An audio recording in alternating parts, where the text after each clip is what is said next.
Olá, muito boa noite para você, muitíssimo obrigado pela sua companhia. Hoje é segunda-feira, 19 de junho e mais uma vez, como sempre, sob indispensável proteção de Deus, o nosso Fala Baixada de hoje está no ar. Hoje mais um Fala Baixada especial. Estou recebendo a médica endocrinologista, a doutora Lívia Lugarinho. Doutora Lívia, muito obrigado mais uma vez pela sua presença aqui. Eu já estava sentindo falta da sua orientação, do seu aconselhamento e das suas explicações a respeito de um setor muito sensível da saúde particular, da saúde de modo geral, especialmente da saúde pública, que atinge diretamente a nossa gente, que é a endocrinologia. Ela cuida da obesidade, ela cuida do diabético, ela cuida das coisas mais necessárias para a saúde da gente. Então, estou muito orgulhoso, honrado e feliz com a sua presença aqui, viu? Obrigada, Mauro. Eu que agradeço novamente o convite. Obrigada pela oportunidade de estar aqui falando mais sobre essas doenças tão importantes que você comentou. Obesidade, diabetes, problemas de tireoides, colesterol, todas essas áreas de atuação do endocrinologista.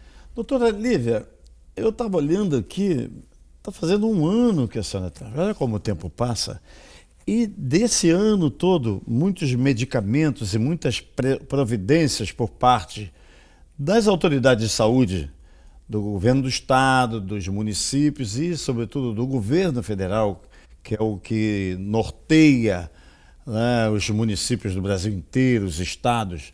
Só que o que acontece na cidade do Rio de Janeiro, ou no estado do Rio de Janeiro, nós com 92 municípios, né, não é o que acontece na Amazônia, não é o que acontece em outros estados no Nordeste. Grandes megalópolis, como São Paulo e o nosso estado do Rio também, recebe gente de todo mundo. Gente que é acostumada com medicina de ponta, com o americano, o sueco, né? E gente mais simples, mais humildes, que vem de outros recantos, como Minas Gerais, como o Nordeste inteiro, e vem para cá e se adequa para a felicidade nossa, né? Esse nosso pluralismo.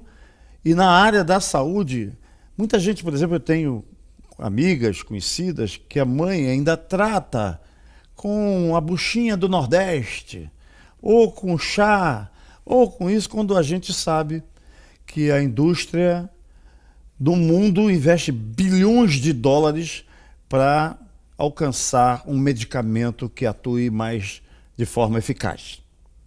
Sob esse aspecto, nesse ano que nós não tivemos contato assim aqui da entrevista, aconteceu a existência ou aconteceram medicamentos mais modernos? Sim. Tivemos, principalmente na parte de tratamento da obesidade, a gente teve muita mudança. Antigamente, a gente tinha disponível 2, máximo 3 medicações. Hoje, a gente já tem, no Brasil, 5 medicações aprovadas para o tratamento da obesidade. Agora, uma questão muito importante que você pontuou, Mauro. A gente tem essas medicações, mas, infelizmente, a gente ainda não tem nenhuma medicação para o tratamento da obesidade disponível no Sistema Único de Saúde, no SUS. Não tem? Não. Recentemente, até agora em maio, foi feita uma consulta pública na tentativa de incorporação de uma medicação para o tratamento da obesidade, mas até o momento o que a gente tem efetivamente disponível para o tratamento dessa doença que é tão prevalente, a gente tem estimativas, recentemente foi publicado um Atlas Mundial de Obesidade. Se nenhuma medida for tomada, a perspectiva é que em 2035 mais de 40% da população brasileira vai ter obesidade. Então, é muito importante que haja efetivamente um tratamento para essa doença tão comum. E hoje o que a gente tem disponível é a cirurgia bariátrica como uma forma de tratamento. Medicação a gente não tem disponível. Agora, doutora, num país como o nosso, né, onde o povo pobre é o que mais, claro, em todo lugar do mundo, o povo pobre é o que mais precisa. Esse olhar não parece um olhar preguiçoso por parte dos governantes, dos nossos deputados, dos nossos senadores, dos nossos representantes, uma vez que, para eles, evidentemente, não há de faltar o medicamento mais caro. mas para o pobre, para o filho do pobre, o que já nasceu e continua sofrendo na fila das unidades públicas. Abrindo aqui um parêntese para o caso do Rio de Janeiro, que mais recentemente o atual secretário, que a senhora conhece bem, o médico Luiz Antônio Teixeira, tem tido um olhar modificador para esse atendimento. Mas daqui a pouco ele pode ser substituído e vem um outro que não tem esse olhar, como no passado aconteceu. Isso é risco para a nossa gente? Então, é importante a gente lembrar que existem tratamentos disponíveis no SUS para consequências da obesidade. Então, por exemplo, a gente tem disponíveis medicações para o diabetes, a gente tem disponíveis medicações para tratamento de pressão alta, para tratamento do colesterol alto, mas infelizmente para a obesidade não. E aí, Mauro, eu acho que é muito envolvido a questão do estigma da obesidade. Porque, infelizmente, durante muito tempo isso foi uma crença, inclusive no meio médico, erradamente, de que para tratar a obesidade a pessoa precisa somente fechar a boca e fazer atividade física. Isso é suficiente. E a gente sabe, a gente que estuda a doença, que não é dessa maneira. A obesidade é uma doença complexa, multifatorial, tem componente genético importante envolvido. Então, essa estigmatização da doença fez com que, infelizmente, não fosse incorporada nenhuma medicação para o tratamento da obesidade. Porque se basta a pessoa fazer parte dela, o governo não precisa ter nenhuma proatividade de incorporar uma medicação. Então, acho que agora, com essa quebra de paradigma, com a obesidade sendo vista como uma doença que custa caro, inclusive, pode ser que a gente tenha uma mudança de visão e comece a ter realmente uma incorporação de medicação. Então, era questão de metodologia mesmo. O entendimento era que era problema do paciente. Sim, porque você tem medicações para as outras condições. A gente tem disponível no SUS medicações para essas doenças todas que eu mencionei. Então, parece que a obesidade não tinha por um estigma mesmo, o estigma da doença e, consequentemente, o estigma do tratamento da doença. Vale lembrar que a gente tem no SUS modelos muito interessantes de prevenção de obesidade. Isso é importante, isso existe. Mas a prevenção envolve a população como um todo, não necessariamente só quem tem obesidade, são para todos. Por exemplo, uma coisa interessante, né, a gente não se fala há algum tempo, foi a questão da mudança da rotulagem dos alimentos. Isso é um ponto super positivo. Hoje a gente tem sinalizado na parte da frente das embalagens se o alimento contém um alto teor de sódio, de açúcar ou de gordura, isso é sinalizado com uma imagem de lupa. Então, o consumidor, quando olha aquele produto, ele já sabe, não, esse aqui talvez não seja uma opção boa, porque ele é rico em açúcar, ele é rico em sódio, ele é rico em gordura. Os rótulos estão mais visíveis, estão mais esclarecidos. Antes a gente via até em recortes da embalagem, era tão pequeno, não dava nem para ler direito. Agora as letras são maiores. São maiores, padronizadas, e essa imagem de lupa na frente, ela identifica o produto. Então, o consumidor pode realmente hoje fazer escolhas mais inteligentes de uma maneira mais simples. Se você identifica um produto assim, você pode não fazer essa escolha e isso, consequentemente, vai prevenir a doença. Agora, quando o paciente chega ali na farmácia, ele já está acostumado com um determinado medicamento. E ele está tomando aquele medicamento há anos. Ele não voltou na especialista, não voltou na endócrina, não conseguiu vaga na algumas especialidades que são mais difíceis de marcar. A sua é uma das especialidades, né, onde a marcação é mais longa. A pessoa vai marcar, mas só tem vaga para o ano que vem. Aí o paciente está acostumado com aquela medicação, continua com aquela. E ele vai se auto-relaxando, porque ele cansou de ir lá. Ou quando ele vai na especialista, naquele dia do ano que vem, ela não está mais lá. Já tem uma outra pessoa que não é ela. É outra especialista, que não pode não ser uma endocrinologista. Sim. A pergunta é, além do que a senhora vai dizer, não especialistas estão atuando na sua especialidade, por exemplo? Então, isso é um ponto bem interessante, sim, Mauro. Existe a atenção básica de saúde. Sim. No modelo da atenção básica de saúde, os médicos que atendem, eles são aptos a tratar inúmeras patologias. Por exemplo, o próprio diabetes, a própria obesidade. Agora, existem situações em que realmente ele precisa encaminhar via regulação, via CISREG, SER, para um local terceirizado, uma atenção mais especializada. Esse é um ponto interessante. Mas, por exemplo, um paciente teve um diagnóstico recente de diabetes, vai começar uma medicação ou de hipertensão ou de alguma outra condição. Ele pode fazer o tratamento com um clínico na atenção básica de saúde. A partir do momento que aquele médico interpreta que já é uma doença de mais difícil controle, ele pode fazer, sim, o encaminhamento. Eu sei que é difícil, mas hoje isso tem funcionado melhor para a regulação, para uma atenção especializada. Agora, esse ponto de usar cronicamente a medicação sem um acompanhamento médico é muito ruim, porque a gente inicia o tratamento, mas é fundamental que a pessoa volte para uma reavaliação posterior. Senão, ficam anos tomando o remédio sem fazer exames para saber se precisa fazer algum ajuste de dose, alguma modificação. Então, não é considerar que eu estou tratando só pelo fato de eu estar tomando o remédio. É importante retornar no médico para que sejam feitos novos exames, ajustes de remédios, isso é muito importante. A gente vê muito as pessoas indo ao consultório ou indo ao posto de saúde para a chamada... Vim aqui só para trocar receita. Você, minha amiga, meu amigo, que vai muito ao posto de saúde, ou de 3 em 3 meses, ou de 2 em 2 meses, só para trocar receita, geralmente o profissional da saúde, o médico, não vê mais a paciente.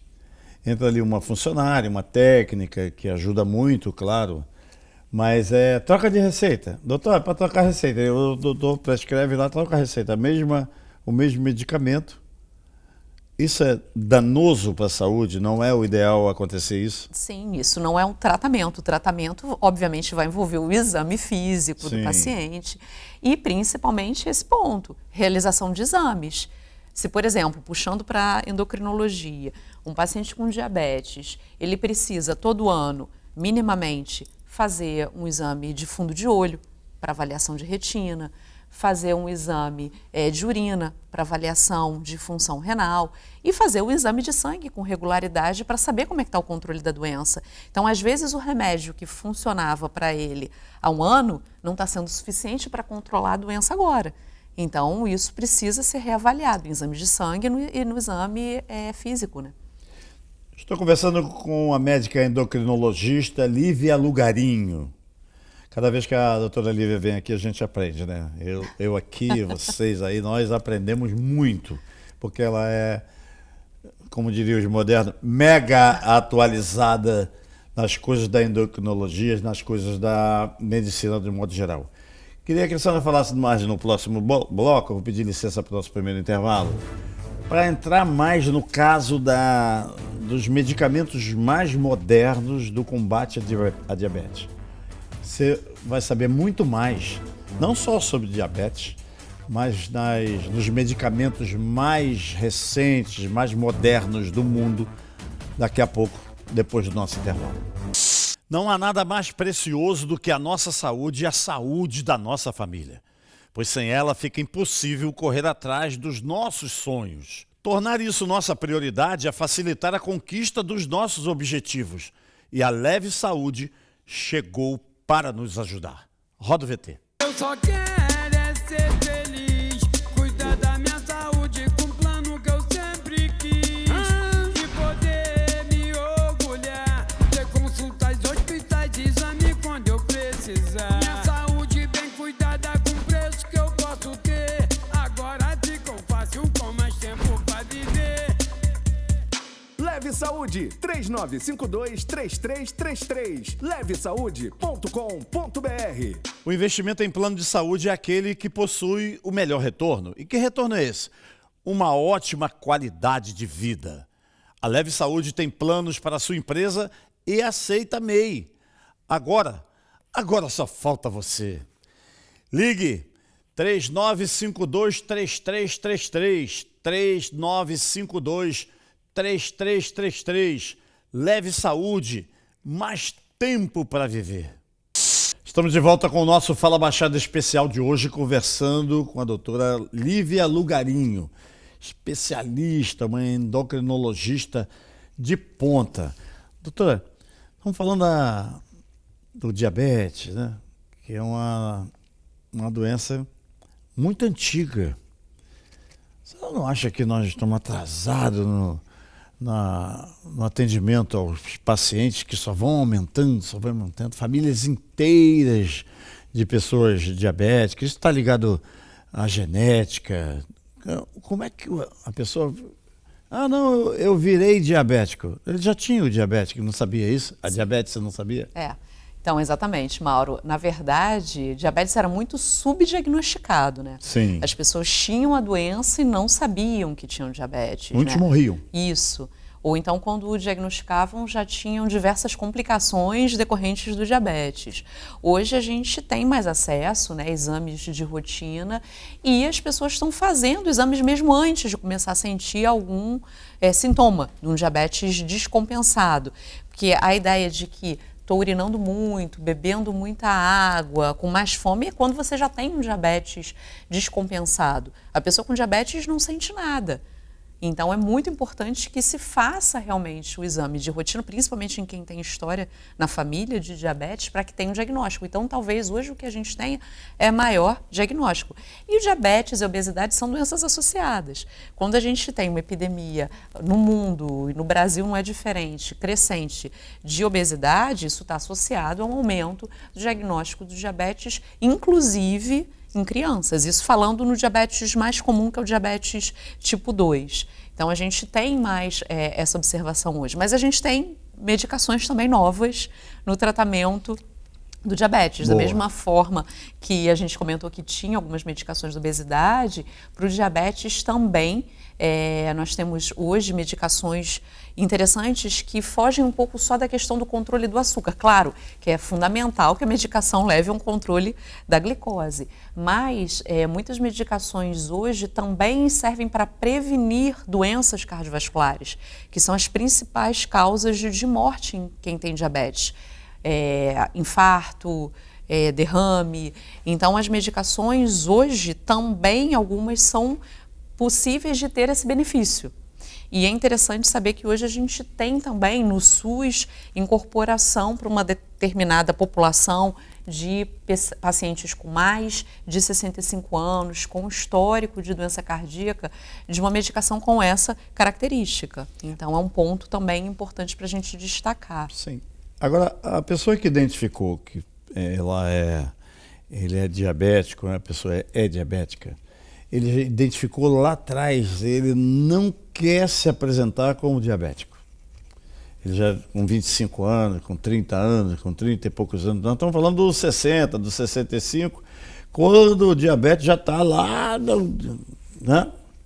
Nós estamos tratando ele lá na frente. O que pode ser feito para tratar ele antecipadamente? Sim. Tem uma coisa interessante que você falou com relação ao estigma também, né? Tem Sim, diabetes.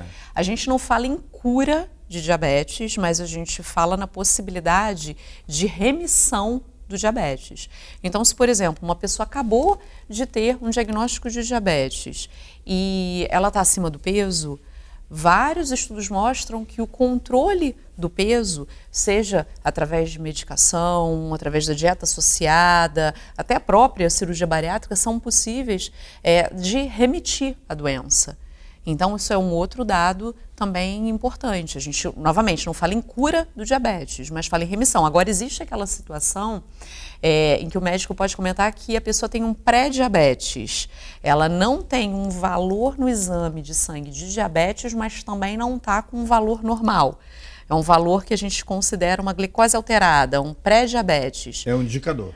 É um indicador de que a pessoa pode evoluir para um diabetes e, nesse momento, ela pode regredir também. Ela pode normalizar o açúcar. Como que isso vai ser obtido?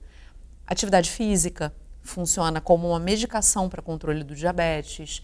Novamente, o tratamento da obesidade, a perda de peso, é interessante, é uma outra opção muito boa para que a gente consiga essa regressão do pré-diabetes para uma glicose normal. Isso é possível de acontecer. É comum a gente sugerir para um amigo, para uma amiga, para uma pessoa, um parente, que você tem que parar de comer isso de forma assim muito incisiva. Isso é prejudicial ou está ajudando? A gente acha que está ajudando e está prejudicando? Pode acontecer isso? E assim, especialmente a obesidade, a gente sabe que o reforço de posturas negativas de frases, só fecha a boca, olha no espelho, o estigma, piora. O paciente não vai perder mais peso se ele sofre esse estigma. Tudo acabado, eu não faço outra coisa a falar isso. Eu sou um que falo isso. E a gente vê muito em crianças também.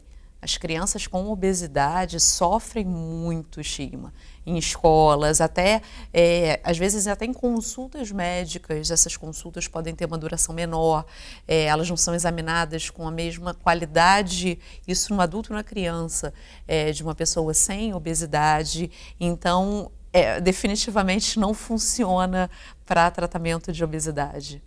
E aí como é que o obeso deve fazer? Cuidar dele... O professor Cid Pitombo, que a senhora conhece bem, né? Ele tem um trabalho espetacular ligado na cirurgia bariátrica, é um especialista. Certa vez ele me disse que não basta fazer a cirurgia bariátrica. É preciso ter uma equipe multidisciplinar para cuidar, é psicólogo, para cuidar a cabeça do paciente que gosta de comer e come muito, todo aquele procedimento até chegar ao ponto de precisar estar pronto para se submeter a uma cirurgia bariátrica. Eu não entendi direito o que o Dr. Cid Pitombo disse, porque eu achava que eu tenho um amigo, uma amiga obesa.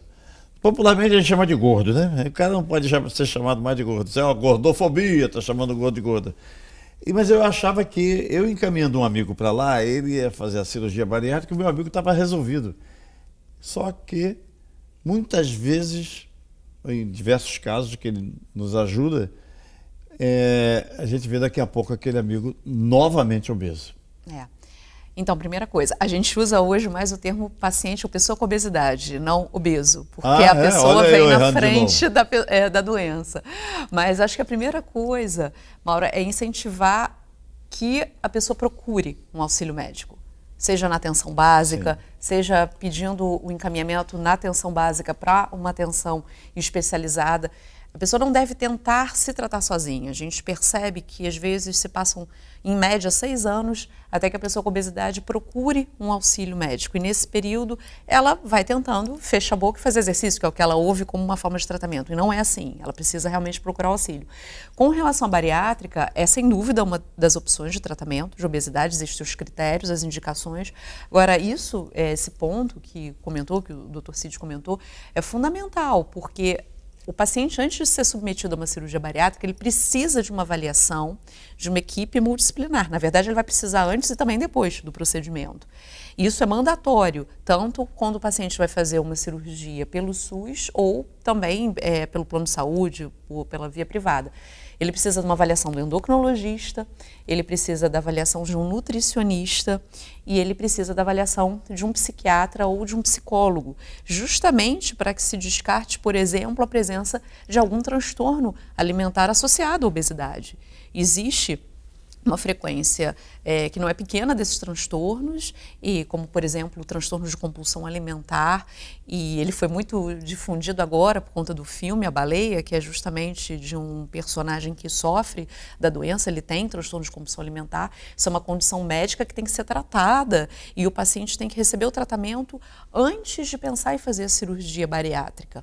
E depois da cirurgia bariátrica, é muito importante que ele mantenha esse acompanhamento, porque senão pode realmente acontecer reganhos de peso muito grandes, como você falou. É mais grave isso. Sim, pode ser realmente ruim. As doenças que podiam ter sido remetidas com a bariátrica, como a pressão alta, o diabetes, podem voltar com esse reganho de peso. Então, o tratamento não termina na cirurgia bariátrica.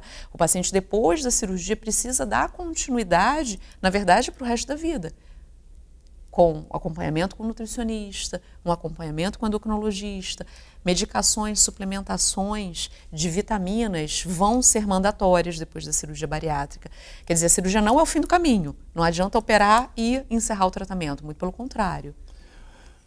Quero conversar com a senhora depois do nosso intervalo, pedindo licença mais uma vez, e mais uma vez agradecendo muito o prestígio da sua presença aqui, para falar como é que o Estado O Estado no sentido mais amplo, o governo federal, o Ministério, a Anvisa, ou se ele está acompanhando as necessidades da nossa gente.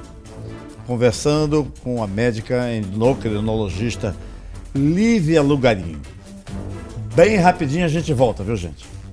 Não há nada mais precioso do que a nossa saúde e a saúde da nossa família, pois sem ela fica impossível correr atrás dos nossos sonhos. Tornar isso nossa prioridade é facilitar a conquista dos nossos objetivos.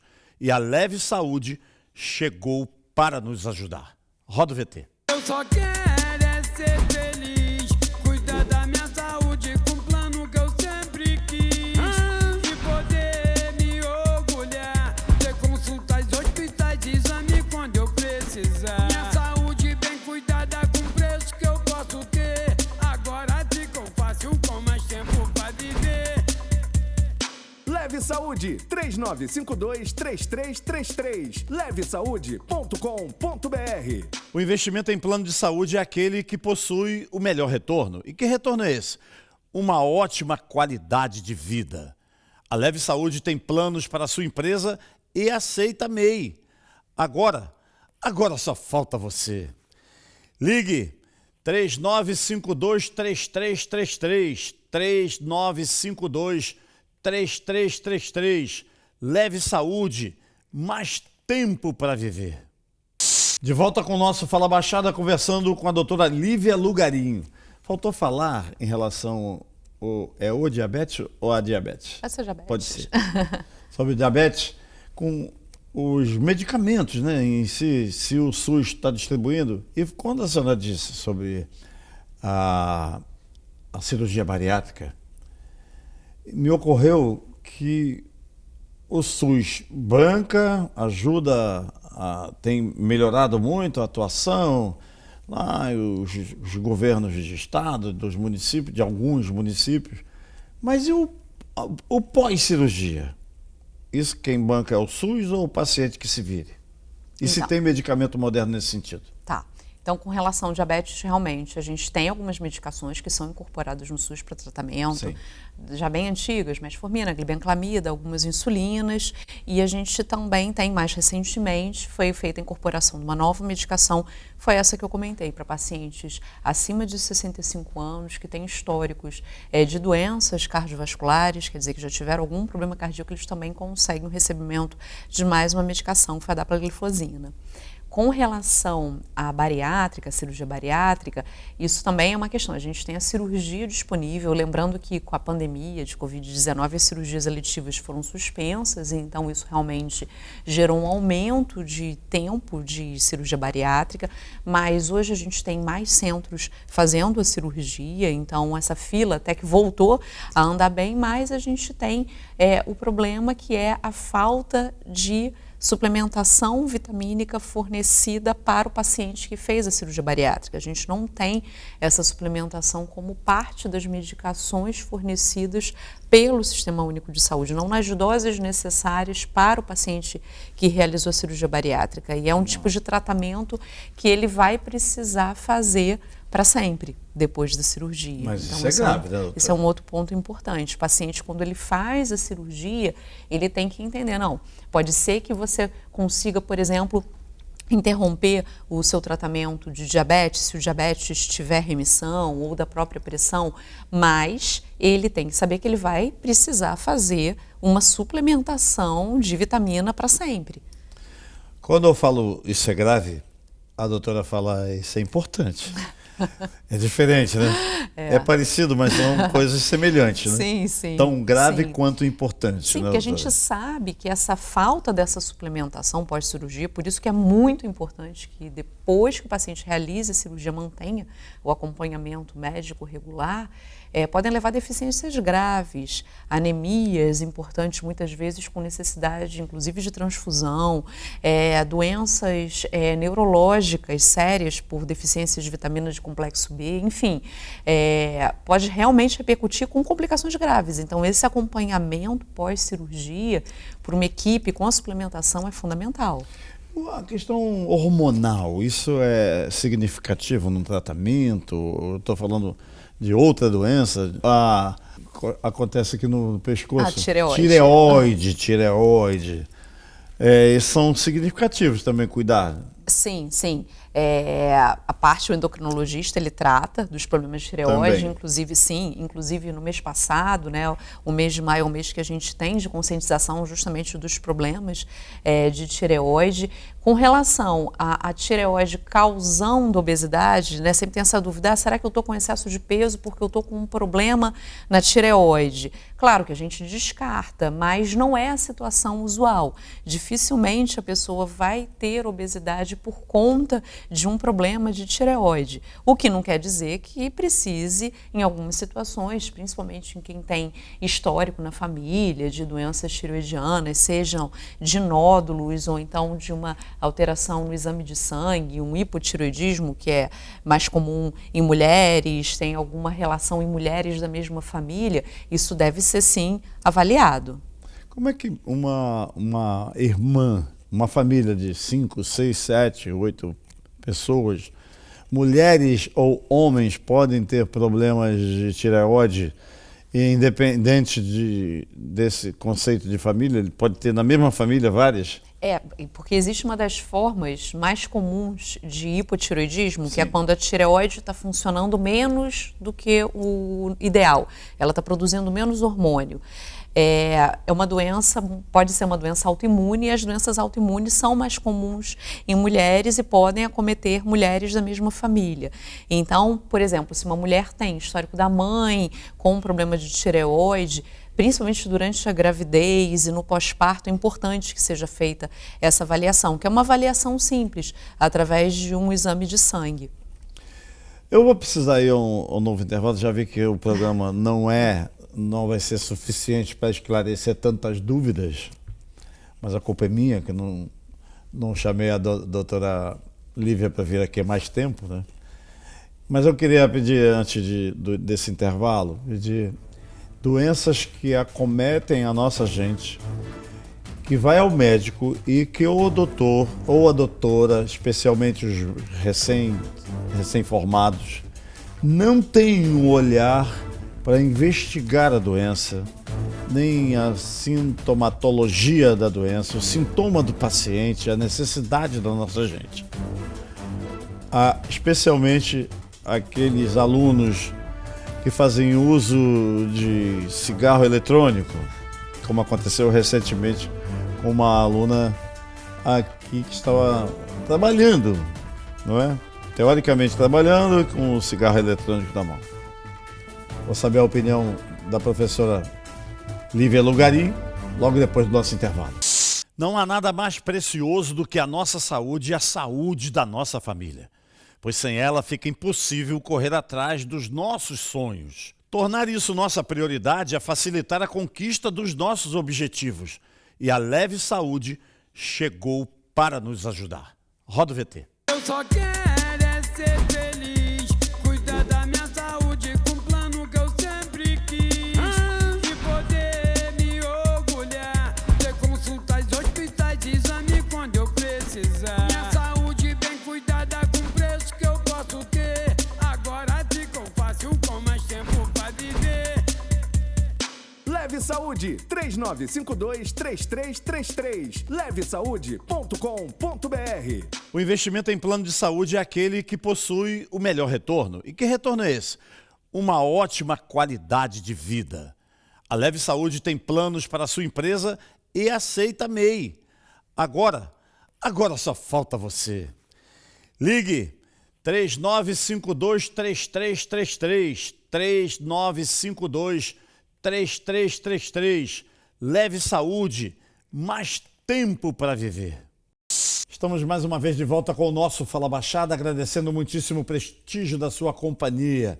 Doutora Lívia Lugarinho nos socorre aqui com uma preocupação de muita gente, que é a questão hormonal.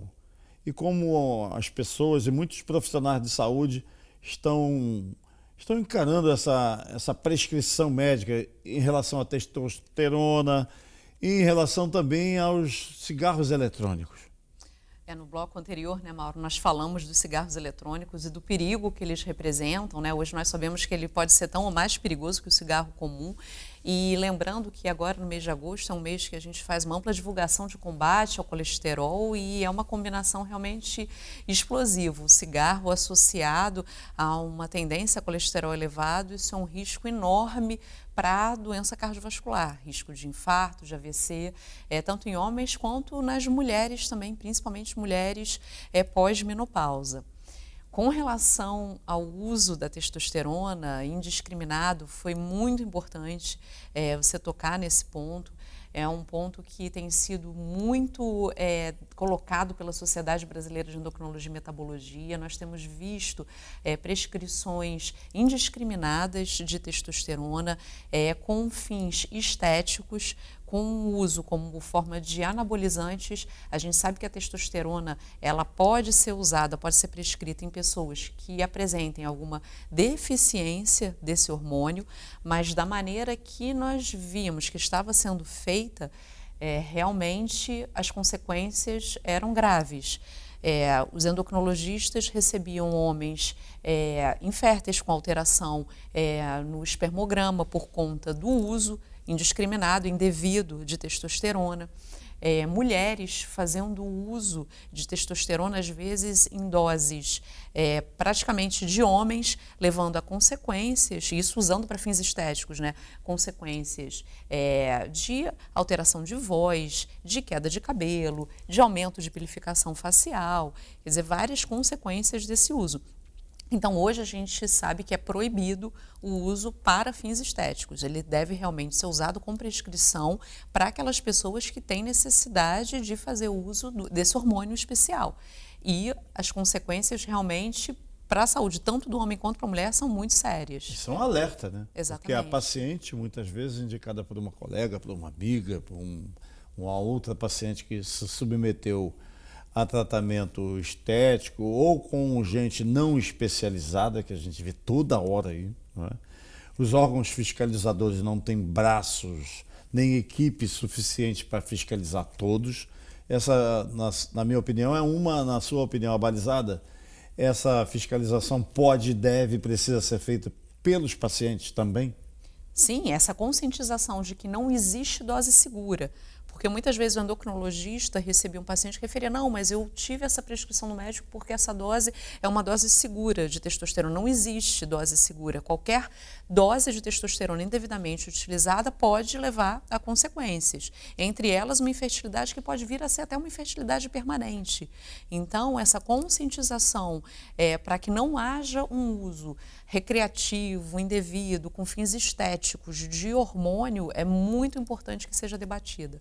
É muito receitado em academias, muitas vezes, sim, né? Sim, para o intuito de ganho de massa muscular, a gente realmente vê isso acontecer. Os endocrinologistas recebem as complicações dessas prescrições indevidas. A recomendação correta é procure um especialista que esteja e tenha seu registro profissional em que órgão? Onde é que o paciente, você que está me acompanhando, por exemplo, na questão da cirurgia plástica, tem, né, ali o especialista que você pode consultar, se aquele doutor, se aquela doutora que está fazendo procedimento estético, aplicando polimetilmetacrilato, ou aplicando um botox, ou colocando um fio, se ali é de fato um profissional. No caso da endocrinologia, como é que o paciente pode fazer? Muito importante, que não só para a endocrinologia, Mauro, na verdade para todas as especialidades médicas. Sim. É fundamental que quando o paciente for procurar um auxílio, ele realmente procure com o especialista. E é muito fácil, ele pode ter essa informação no CREMERGE, ele pode ter essa informação no site da sociedade.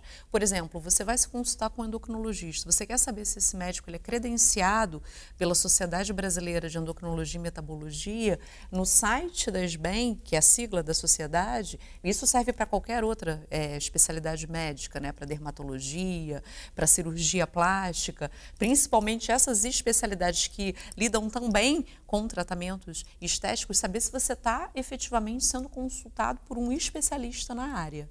É porque a pessoa vem sem saber, ele vai, achou bonito, achou interessante, achou bacana, e quanto custa, geralmente é mais barato, né? Não necessariamente, Não, pode Mauro. ser caro, Às vezes, feito eu acho por- que mais do que procurar um médico pelo Instagram, ele pode até ter uma informação lá. É bom checar no site da sociedade se esse médico ele é credenciado para fazer aquele atendimento da especialidade. Procedimento com especialista tem que ser com o especialista credenciado, formado, cursado e que conhece do assunto, né, doutora Lívia? Exatamente. Eu quero muito agradecer o prestígio da sua presença mais uma vez aqui no nosso Fala Baixada. Claro que a gente não conseguiu tocar em todos os assuntos, mas a senhora já é a nossa convidada permanente. Agradecer muito o prestígio da sua companhia, colocando nossas câmeras inteiramente à sua disposição nesse momento. Mauro, de novo, só tenho a agradecer a oportunidade. Muito, muito obrigada pelo convite. Eu acho que esses esclarecimentos que a gente traz para a população são sempre muito úteis. Então, espero voltar em breve com mais novidades. O Fala Baixada é assim, compromisso com a verdade, compromisso com você. Muitíssimo obrigado pelo prestígio da sua companhia. Um grande abraço e até amanhã.